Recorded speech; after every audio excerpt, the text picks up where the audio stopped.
let me first take a few minutes to put the webinar into context. So at Agilos, our mantra is really turning data into a strategic asset. And with that, we want to address the whole supply chain, going from data to analytics to insight. So what we basically do is helping companies on their business intelligence journey throughout each and every step. So it starts with data integration that includes things such as change data capture, building modern data warehouses or modern data warehouse automation, including data preparation. And in this domain of data and data integration, we commercialize and we support technologies such as Qlik at Unity, Time Extender, Data Catalyst, and so on. The second area is the one of visualization and analytics with technologies that we support, such as Qlik and Microsoft Power BI. And then finally, we help companies turning these insights into something that can help you in the digital transformation of your company. So we provide the technology for these different areas, but especially also the services to make it work, including helping you with the architecture up to the custom development of BI solutions and training and support around it. The purpose of these webinars we are organizing, next slide please. Well, we started this week on Tuesday, and for the next 3 weeks we have several webinars on different topics. Some of them are very product specific, like the one of today, where we focus on Qlik Sense and the new features and capabilities around augmented intelligence.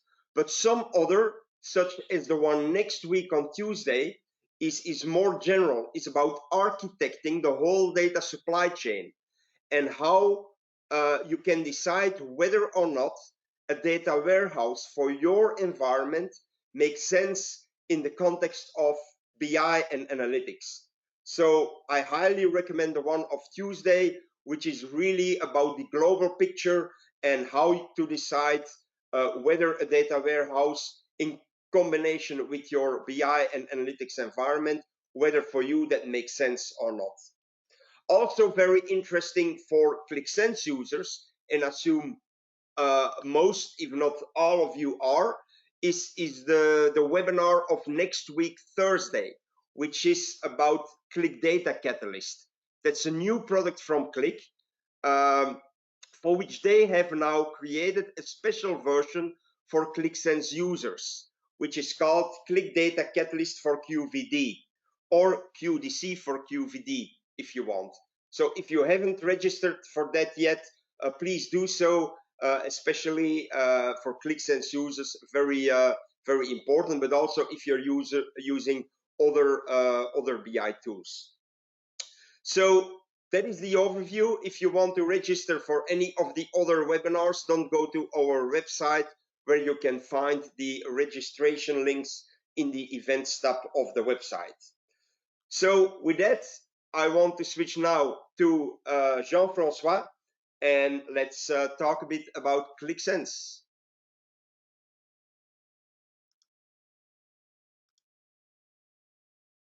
Good. Thank you very much, Edwin. I hope you can hear me all well. If it's not the case, feel free to give a feedback that you cannot hear well. But we will continue now with the content of today's webinar. As was proposed in the title, today's webinar will focus on the latest feature of Qlik Sense, and also more particularly on the capabilities of augmented intelligence that you have in this solution. And I think to make sure that everyone keeps their interest in this presentation, we don't want to let you wait longer, and we will start straight ahead to show you some of the latest features we have. Why are we doing this? Well, in fact, Qlik Sense is is having new releases 5 times a year. So it's a product that follows the market very closely, and that really tries to respond to the ever-changing needs of the users and the people that want to work with the solution. And what we see here is that with 5 releases every year, there are a lot of new features that are coming every new release. So we will focus now on the 3 latest releases, which are the release of November, of February, and of April of this year, November of last year, of course. We just selected a few of the new features that we think are really game changers in Qlik Sense. So for that, I propose to give the word to my colleague Jérémy Coleman. Let me just go to the next slide. No, it's not this one. This one. We will cover all the different features. So Jérémy, I will make you presenter so that you can follow up with it. There you are. So the word is yours. Okay, thank you, Jeff. Hi everyone, I'm Jérémy Coleman. I'm BI consultant at Agilos. So I will introduce you the main latest visualization features, at least the one that are, in my point of view as a consultant, the best ones. For those who are interested to see other latest visualization features, I invite you to go on YouTube to watch the Mike Torello video of what's new in Qlik Sense. So today I will speak about first about the styling option. That's an option that is available since September 2019, but in the release of November 2019 and February 2020, we also have that option for new objects, as I will demonstrate it to you just after that little introduction.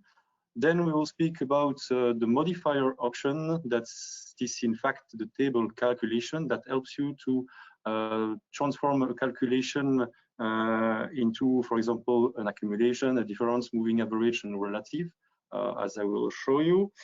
The first modifier appears in November 2019, but in the February 2020 and April 2020, we have new possibilities with that option.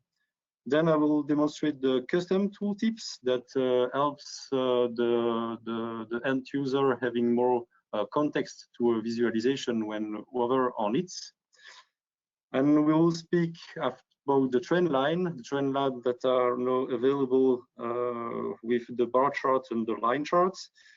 And I will speak also about table and pivot table, a lot of new features from the last version. And then about April 2020, we also have the KPIs responsive, the bookmark publishing, and I will show you, if I still have time, the sheet action new features that is now available. So let's switch on Qlik Sense first. So for those who already know that features about the styling option, that's a little reminder. So first of all, you have to be aware that since September 2019, if I take the pie chart, for example, here, I'm in the database sales, I will add product category, sum of sales. If you go into the appearance menu, you can see in the appearance menu, in the sub-menu presentation, you have the possibilities to have that chart in pie or in a donut. So since September 2019, you have the styling button. The styling button lets you the possibility to add an outline width, which will just create an outline between each part, and also to change the corner radius.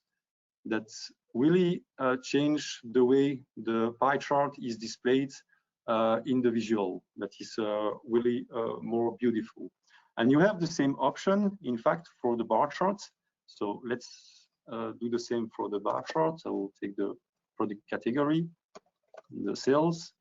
If you go into appearance, in the styling, you have the possibilities for the bar charts to also add an outline. For example, here we'll add big one with that we can color in red, and to change the width of the bar.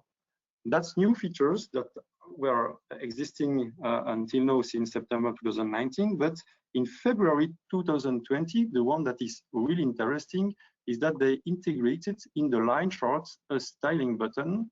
So I'm going to show you that really changed the way we are displaying a line chart. So I will here just select the months as a dimension, as a measure of the sales. And if we go in the same place in appearance, first of all, for the demonstration, I will show the data points and the value label. So I go in the same place here in the styling option.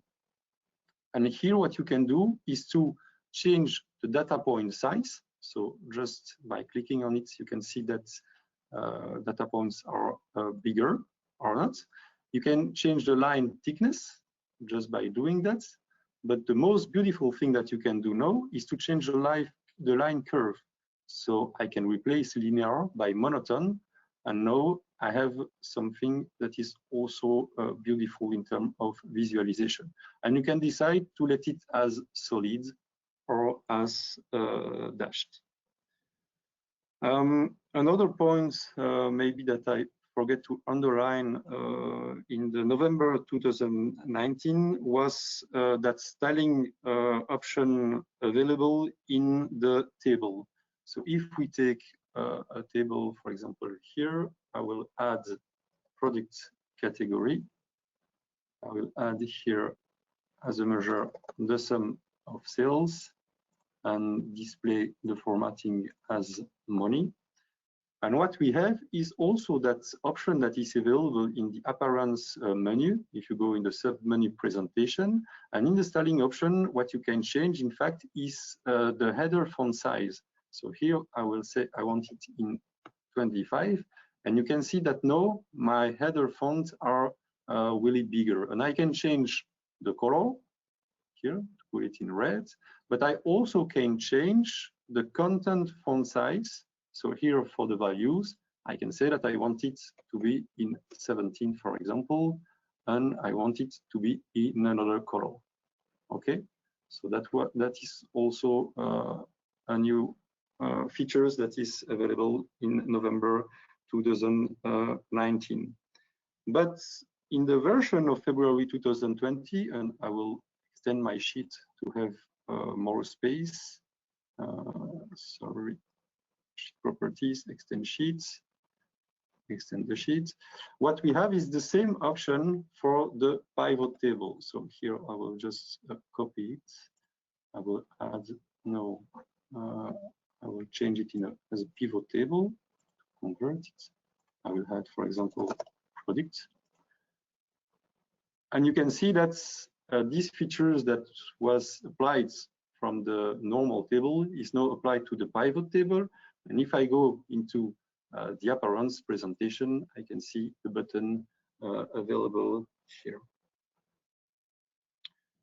Okay, so that was for the styling button. Now let's speak about the modifier option. The modifier option is a new feature that is available for the measure and for the bar chart, the combo chart, the line chart, and the table. It first appeared in the November 2019, but we have new possibilities in February 2020 and April 2020. So if now I select sales here in my measure, I decide to extend sales, I can see that just below the measure, I have the modifier option. So maybe for the demonstration, I will just copy it like that to have it in its initial version. I will add the value label here too. So in data below measure, I have the modifier option, and what it gives me as a possibility is here to decide that I want to display the value as if they were accumulated. Before we had to use the function range sum above. Here, just by selecting the accumulation, you can see that now I have, if I take, for example, the children clause, I have 4.39, which is in fact the sum of the 2.24 and 2.15 here. Okay, and you can see that it is cumulated for each product category. And that is a feature that is existing since November 2019. But now what we have as a modifier possibility is the moving average. The moving average, you can decide to range it as custom or full. And we also have the difference. The difference is really interesting because, as you can see, the difference starts here at baby clothes with 0 because it's the first dimension. But then it shows the difference between children clothes and baby clothes, which is in fact minus 94K. And these are the difference between this one. This is the difference between this one and this one and this one. Okay.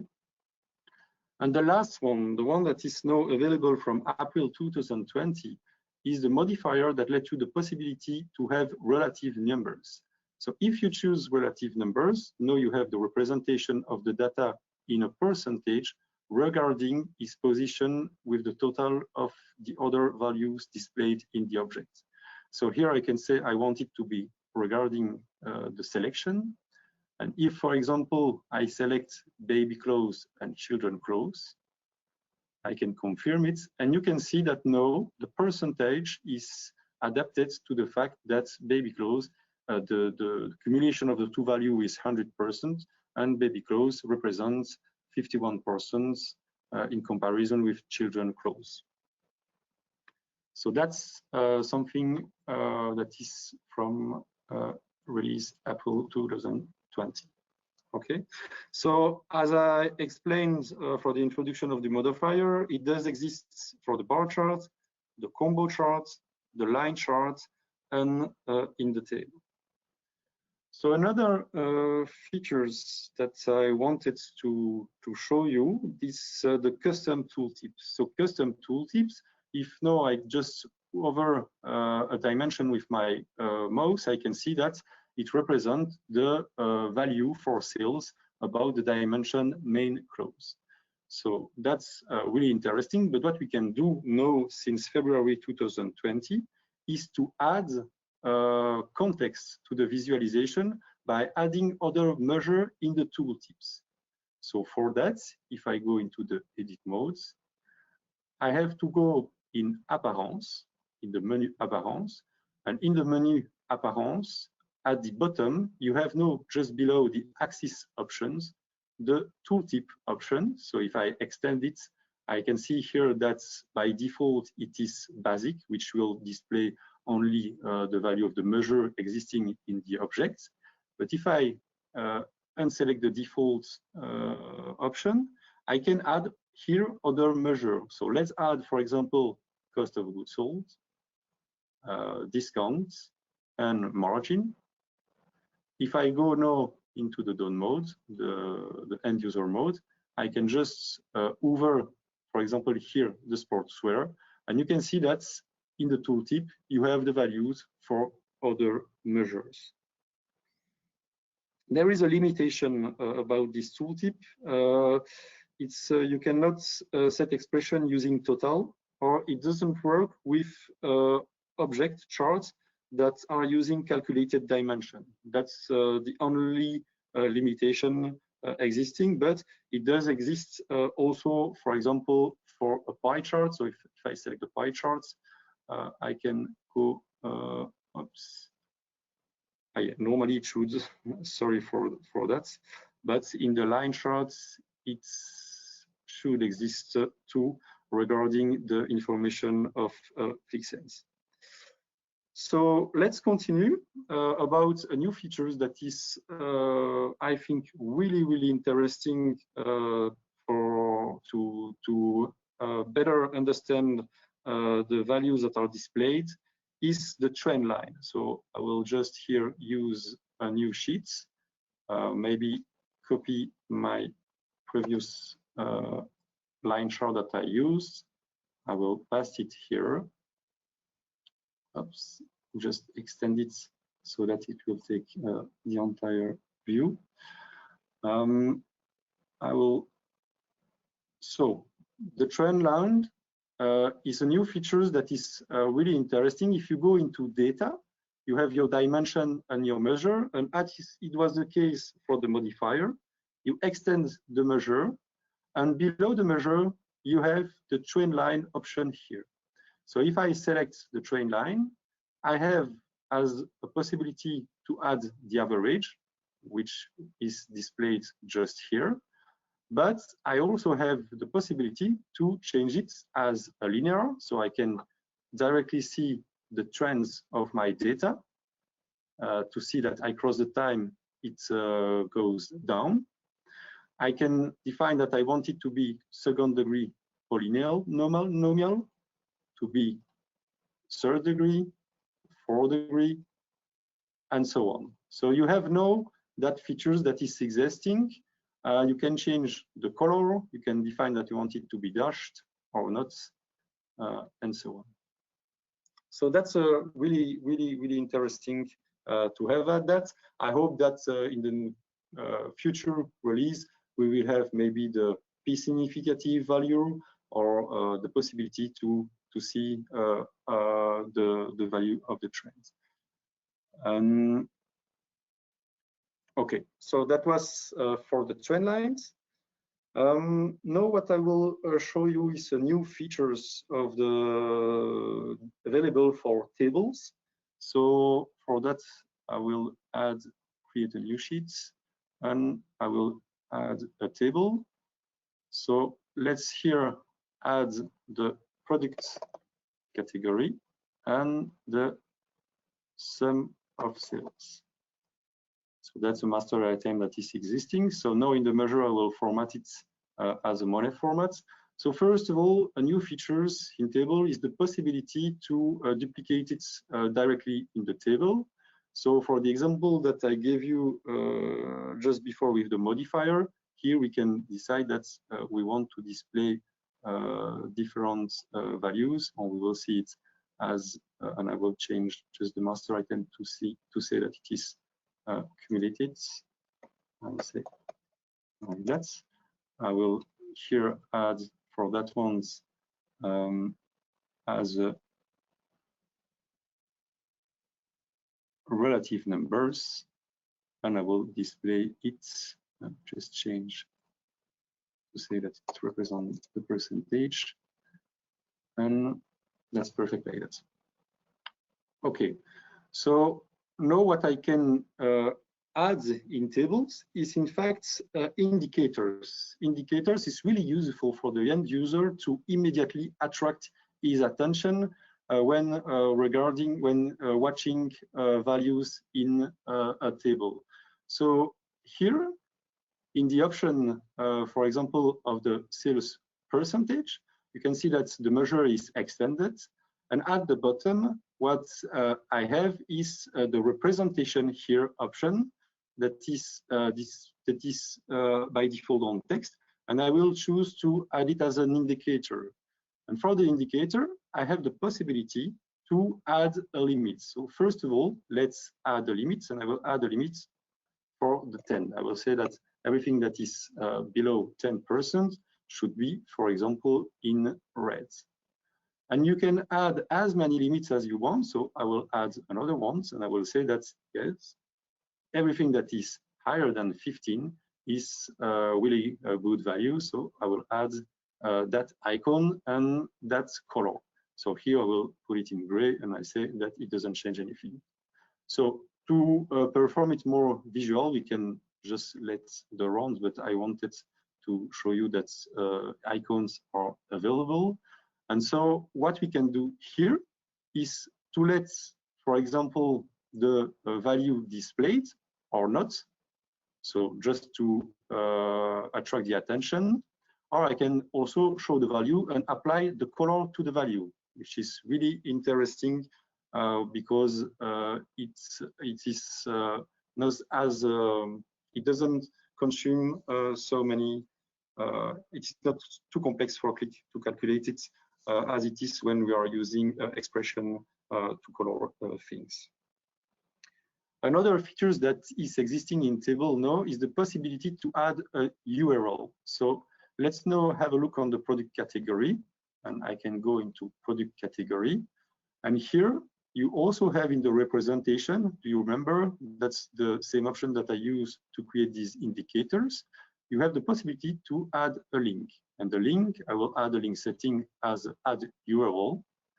And here I can say that I can add an URL. So let's, for example, add the URL www.google.com/equal, and then we will concatenate that the category name. So by doing that, you can see now that the values are colored in a different color. And what I can do when I'm on the done mode is to select the value, and I arrive on Google. And here, because I selected children prose, it brings me directly on Google with the category name displayed in the search tool. And you can also do it directly, to put it directly into a dimension. So what I will do is to copy the link URL here. And I will say, I want now to add a new dimension, add a new column as a dimension. And I will put it like that. And here, what I have is the URL that are available. I will change them to be here as a link. And as a link label, I can change the link label and just decide that I want it to be the category name. And by doing that, that's the same result in fact, except that if I perform a search here, I can see the URL that appears here. Okay. So before leaving the table options, I wanted to also show you new features that is available for table, is the possibility to define the text position. So if I extend here the product category, you can see that I have here the text alignment, and I can decide that I want it to be center, right, or left. Okay. Alors, let's now use a pivot table. I will show you a new option that is available in April 2020 for the pivot table, is the possibility to sort by measure. So normally in pivot table we can only sort by dimension. So let's, for example, add here product category as the first dimension. I will add sales as measure. I'll just change the format number. Here I will add the products. And I will also add as a column the quarter. So I have new value for the quarters. So what we can do in pivot table is to sort by the dimension name. Now you can sort by the measure, but there is a limitation. The limitation is that you cannot have here as a column a dimension. So if now I delete the quarter, I can see that if I extend, for example, the baby clothes, that it is not sort by measure. But if I go into the sort option, so in the main menu, you have data sorting here just below, I can extend it, and I have that option, sort by first measure. And by doing that, I have the possibility to do it ascending, descending, and so on. Okay, and you also have the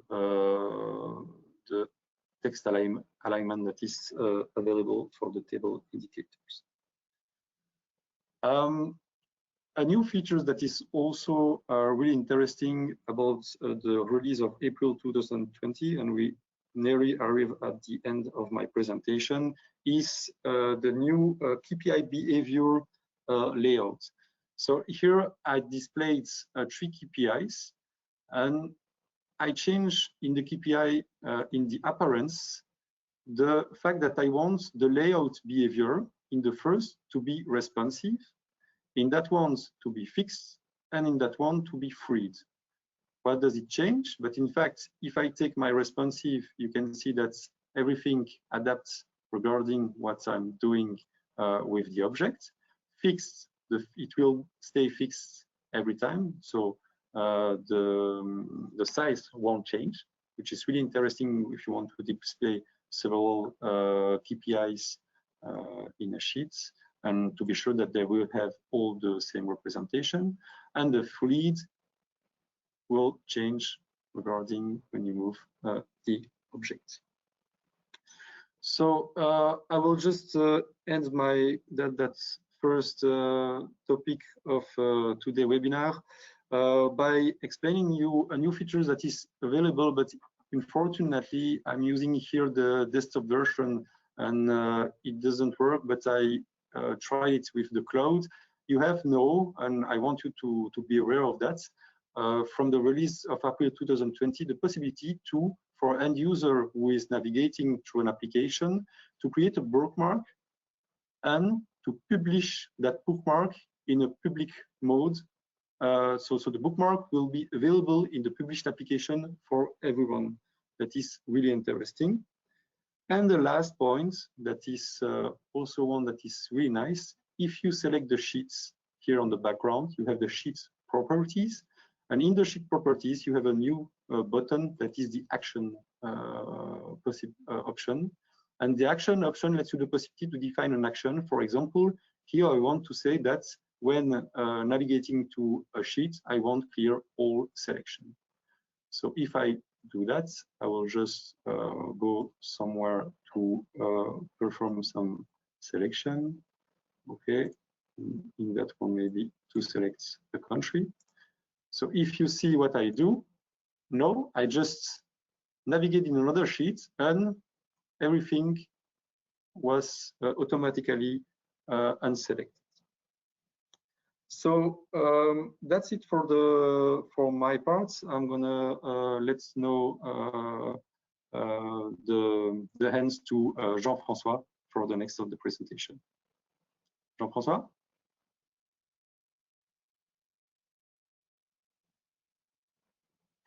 Okay. Good. Thank you very much, Jeremy. So this was an overview of the different options that you have to the different new features that you have in the latest version.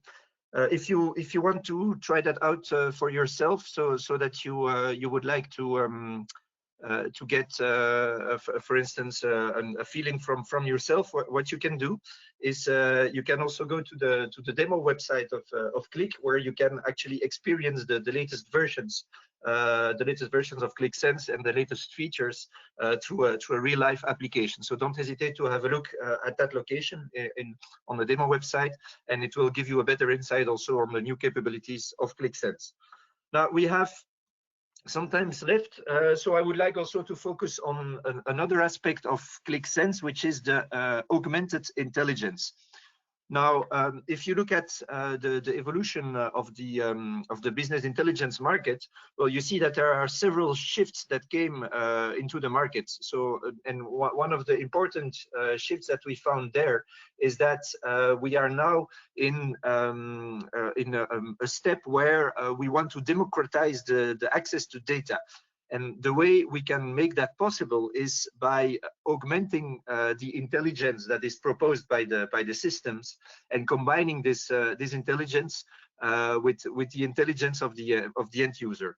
Now let me go a bit closer into that augmented intelligence part. Of course, it's one of the aspects that makes the data really easy to use and available. Next to that, you have the fact that it should be available everywhere and that it should be understandable. But the fact that the system will guide you in your business intelligence navigation is quite important. And for that, actually, well, we actually moving from business intelligence towards augmented intelligence. So here, AI doesn't stand for artificial intelligence, which is a big buzzword in the market, but it's more like augmented intelligence. And one of the things that is important there is that we move from a passive machine that can only execute things that is told to be, towards a more generative machine. So that means that the machine will generate a lot of content that will be actually to the point for an end user.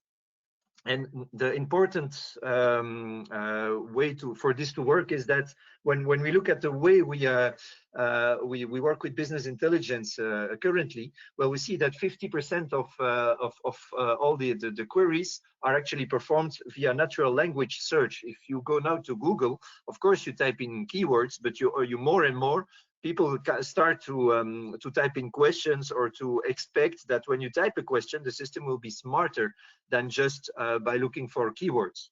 This is one of the shifts we see, and business intelligence is following that shift also. So the expectations are very high. We have to be careful, of course, because the technology need to follow that. And what we see is that when we talk about artificial intelligence, there is a lot of expectation that is coming from artificial intelligence. If you see on the latest smartphones, you can start asking questions. If it's Siri on iPhone or OK Google on Google, people are expecting to have smart answers there. What we found out when we start using artificial intelligence is that, well, the system never has the same level of intuition than would have a human brain. So what we want is not only artificial intelligence, what we want is augmented intelligence. And the augmented intelligence is actually the combination of the machine intelligence, which we usually see under artificial intelligence, but combined with the experience of data, because we are talking here about business intelligence. So of course, in the business intelligence market, there is a lot of experience, and most of the main actors in the business intelligence market have a lot of experience in building dashboards or making sure that dashboards are appropriate. Next to that, you have the machine intelligence, artificial intelligence, but you also have the human intervention, the human intuition that is important. And what we want to do is actually find the sweet spot between those three expertises in order to be the most efficient as possible. Another way to think about it is to try to combine the pure logic with the human intuition. So the pure logic is really, well, if you have a lot of data, you can infer, you can find out a lot of information, but you want to combine that with the human intuition to say, well, let the human still be the pilot behind that. And the combination of the two, indeed, is going to bring you the augmented intelligence spot. Now, I'm going a bit quick through this because I want to show you also some stuff. So let's go a bit further. One of the things that we found in Qlik, in the Qlik engine, is the associative engine. You have that in Qlik Sense, of course. And actually, the associative engine is already a step in the direction of making the human intuition actor of the navigation into data. When you use a query-based tool, what you do is actually you have to run a query, and then the system can only execute on that query and give an answer based on that. When you work with the associative engine, the interesting thing there is that the human interaction is actually guiding the machine, but the machine is also guiding the human interaction. Because what you see on the screen is everything that is associated with the data you are selecting. So once I select something, the machine will propose a lot of associated things that you might maybe never have thought of before. And by making these associations, you bring new selections, so the human brain is again interfering to bring again new associations on the screen. So it's really a game between the machine and the end user, much more interactively than what you would have in a query-based tool. A query-based tool goes step by step. I define a query, I get a result, I analyze the result, I define a new query, and so on. In association, it goes very quickly because we want to have a lot of interactions between the machine and the end user. And that's what this associative engine brought with Qlik View and Qlik Sense, and that we continue also to see evolve in the solution that Qlik proposed. So this engine brings a lot of knowledge of data and a way we combine the data into the associative engine in memory, combined with the speed of thought. So we want, of course, when you think of something, you want directly to have a result. And that's why Qlik Sense works in memory, because it needs to have response times below the 1-2 seconds, because you want really to be able to navigate into this. And the next step that we see in Qlik Sense is that we bring another engine next to the associative engine that is called the cognitive engine.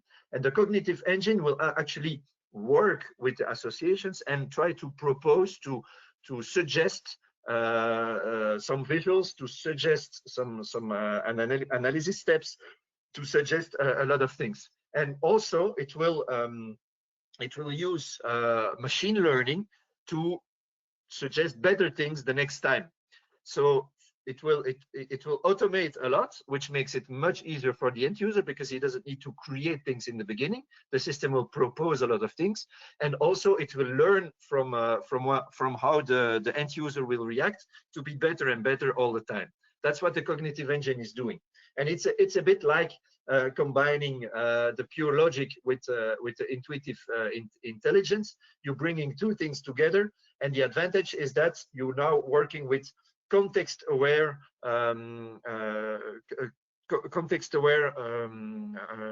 augmented intelligence. So you adding the context of association that you have in the associative engine together with the navigation. So how does that come into practice in the Qlik Sense solution? Well, of course, you have the associative navigation and exploration, but next to that, you have also a lot of other features that have been brought into the system, like visual insights, like the insight bot, like smart visualizations, and so on. So let me give you a few examples of these, more concrete. So one of the things, of course, that we want to make possible is, and this here we're talking about future, is that Qlik wants to use those algorithms to propose much more intuitive and interactive capabilities. But this is about the future. Let's focus on what is available today. So one of the things that you find available today is the associative navigation with this green-gray way, so you can make selections and view the results. The other thing also is that the system will propose you smart visualizations based on the selection that you make. So of course the visualization capabilities and the things that you have seen shown by Jeremy show that Qlik Sense is also evolving on the way we can represent the information in a more smarter way, but also we want to make sure that the end user can very quickly come to this point. And in order to be able to come very quickly to this point, well, the system needs to help very quickly to propose things. And one of the things you find in a cognitive engine is when you create data from a raw data set, the system will help you to very quickly come to a final result. So you will have this capability to automatically associate different data sources, to guide you in this creation and to propose you different things. Like also once the data has been created. Now let me show you that first in real life. And the first thing, of course, is the insight suggestion. So let me move quickly to my application.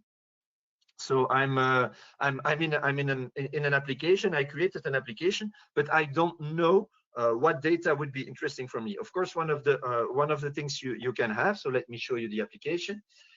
One of the things you have here is a dashboard where you can navigate by making selections, and by making your selection, you will get the dashboard that is adapted, associated. That's what we call the associative navigation.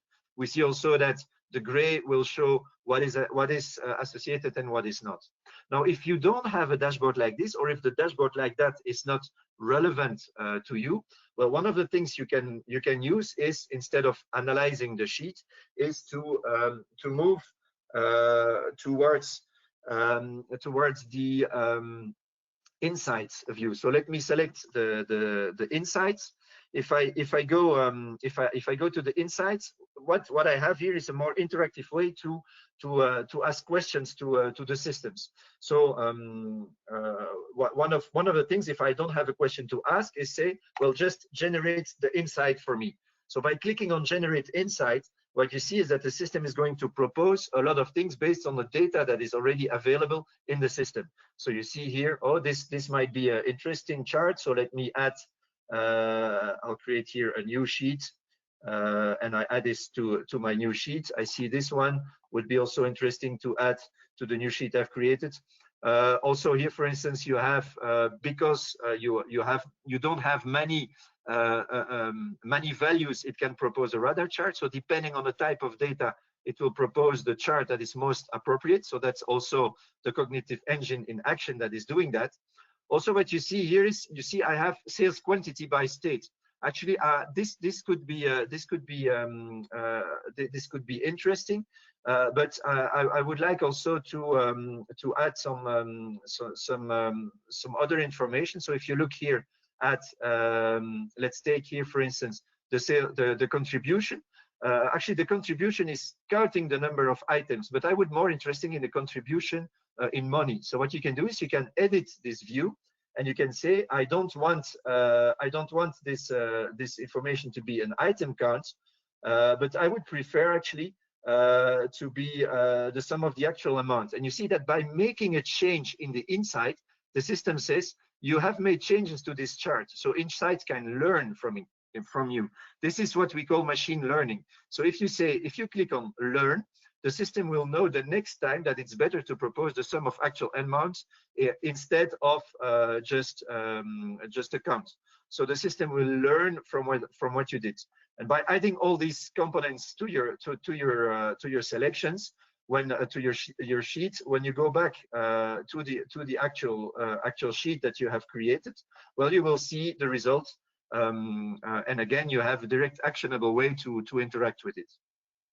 Now, another thing that you have in the selection, in the insight, is that you can also ask a question. For instance, if you say, one of the things you can do is, what was my revenue by sales rep? And there is a kind of natural language processing. So that means you will going to analyze this question, and you will find revenue and sales rep in your question. So you will propose the revenue breakdown by sales rep. You will propose a lot of insights, but based on the question that you have asked. If you say, I also want to have it by, for instance, product, then you type and by product, and it will again analyze your question and show you other information. So again, you see, you have a lot of suggestions that come up, and that will help you to find the right visuals without needing to create technically the content. Also, one of the things that you see is that you will help in your selection. So let me show you an example of that. So if I go back to my dashboards, and I see, for instance, we see here that our sales are going down in a specific period. I can make a selection and then ask the system, please provide me some suggestions based on this selection. So this is what we call associative insight. So it's going to look at the sales that we did where we had sales going down in a certain period. And in this period, I want to generate the insight to see what would be interesting to analyze in this specific period. Why is my sales going down? And we see here that if we look at, for instance, the customers, we see that we have a small group of customers that actually represent an important part of the revenue. So again, we can select those customers that represent a part of the revenue. You see that the selection has changed. And again, I can ask to say, now tell me what other dimension would be interesting to analyze based on that. So we're focusing on the customers that are not buying in the selected period. And maybe it would be interesting now to look at the sales rep. If I look at the sales rep that are managing those customers, well, there are a few sales reps that are actually not managing those customers, and that actually can make a lot of sales. And again, I can select those excluded sales rep and start an action to make sure that they address the right activity towards the right people and so on. So you see, the system again is making suggestions, but now based on the associations.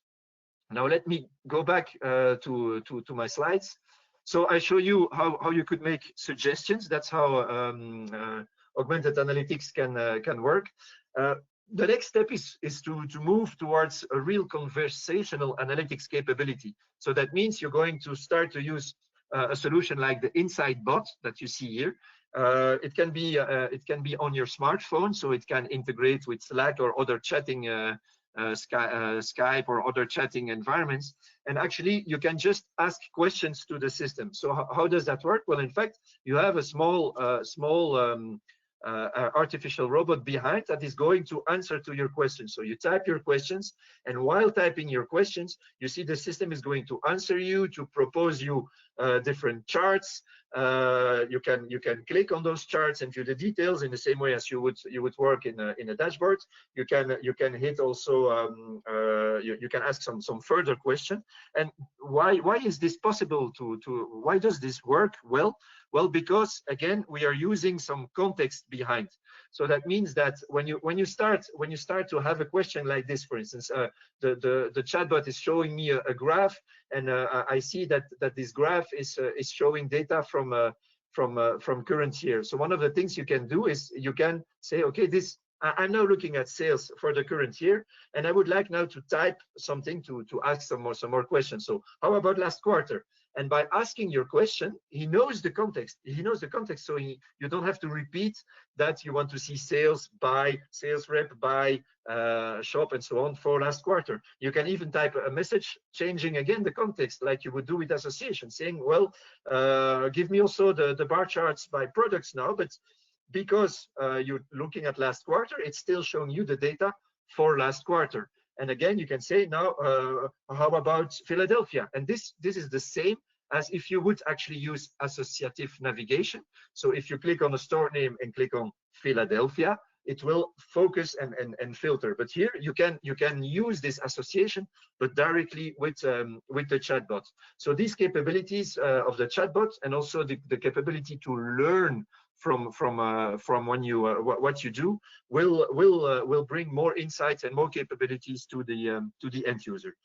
I see that we are running out of time, so let me wrap up a little bit, and open also for questions. So are there any questions that came in, Edwin, for today's webinar? Yeah, Jean-Francois, thank you for that.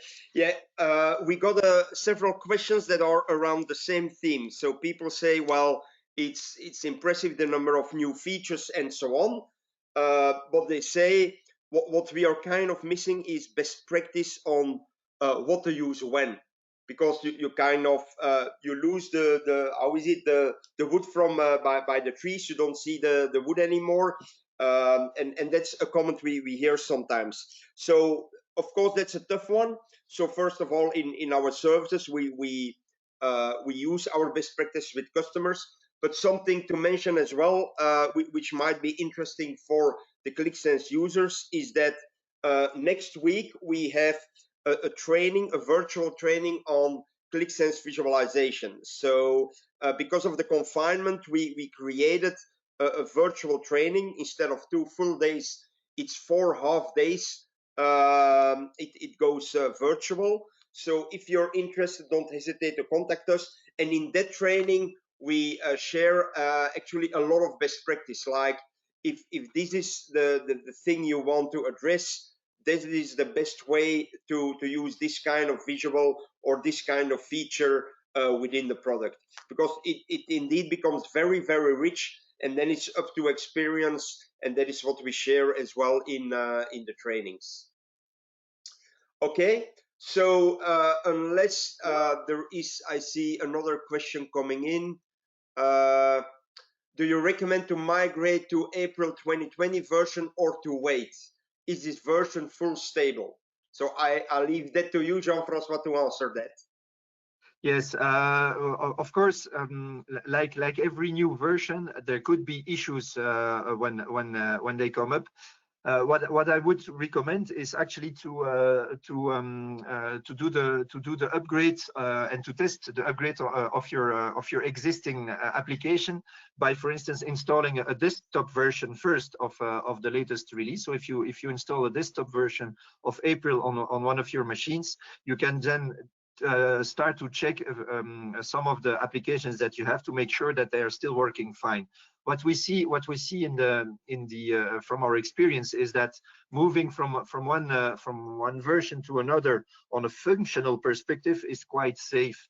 So the applications that were working on earlier releases are usually working well on new releases. There are a few pitfalls though, and that is that if you're using specific extensions that are not necessarily supported by Qlik, those extensions might break. And so you want to make sure that those extensions still work with the newest release. Now with the extension program, since a few versions now, the Qlik Sense is delivered with extensions. So these extensions are usually already tested before they bring out a new release. So you should be much safer to use those extensions. In the same way, also if you're using paid extensions like the Vislip extensions, they are actually testing their extensions with the pre-releases. So you should also be quite safe with those ones. But if you are using old extensions or extensions that you built yourself, it's always better to test before moving to the latest release. Okay, thank you, Jean-Francois. I see we are running over time. There are a couple of questions that are more specific, so we will get back to you, the people who asked those. So thank you all for your time, for your attention. Please give us feedback whether it was useful or not, or how we need to change this kind of webinars in the future. So don't hesitate to register for one of the webinars that we are organizing the next couple of weeks. And we would like to close by just saying again, please stay safe and stay healthy. Have a great day. Bye. Goodbye.